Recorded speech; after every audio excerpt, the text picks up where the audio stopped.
속값 하락세가 심상치 않습니다. 설 이후 조금 회복하긴 했지만 앞으로 1, 2년은 속값 하락세가 이어질 거란 관측이 지배적입니다. 반면 사료값이며 우사 전기료는 하늘 높은 줄 모르고 치솟고 있습니다. 도내 한우 농가들의 분위기를 김서연 기자가 취재했습니다.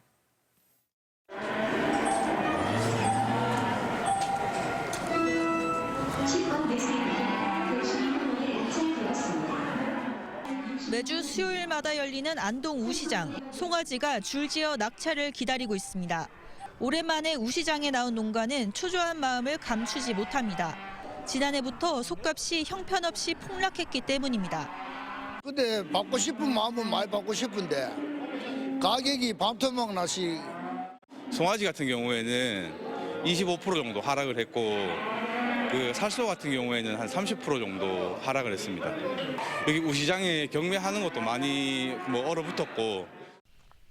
영주의 한우 농가 80마리의 송아지를 키우고 있지만 팔아도 손해라는 생각에 대부분 비우거나 번식으로 돌리기로 마음먹었습니다. 일단 생산비가 너무 많이 올라서 저는 송아지 판매는 최대한 안 하고요. 사료나 이제 풀 같은 것도 거래처를 이제 한 군데만 두지 않고 좀 한 3-4군데 정도 두고 아무래도 이 경영비를 좀 낮추는 방면으로. 이 농가의 경우 소가 먹는 건축값도 30%, 전기세도 2배나 올랐습니다. 사실상 모든 생산 비용이 1년 전보다 30% 이상 오른 겁니다.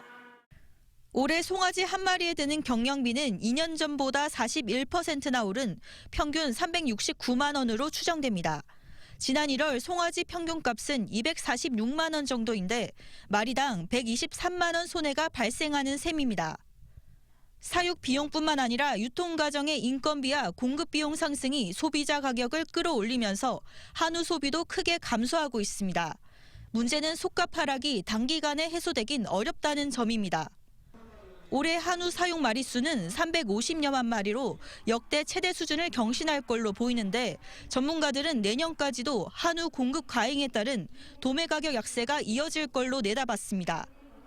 중장기적으로 보면은 암소 자체가 워낙 사육 규모가 크게 늘어나다 보니까 전체적인 공급 규모 자체를 줄이는 그러한 노력들이 필요할 것으로 보입니다.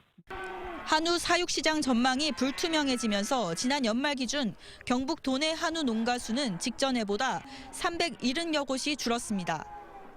특히 50마리 미만 소규모 농가의 경우 재작년 63곳이 문을 닫았지만 지난해는 이보다 10배가 많았습니다.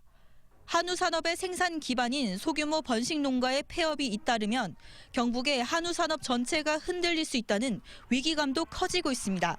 MBC 뉴스 김서연입니다.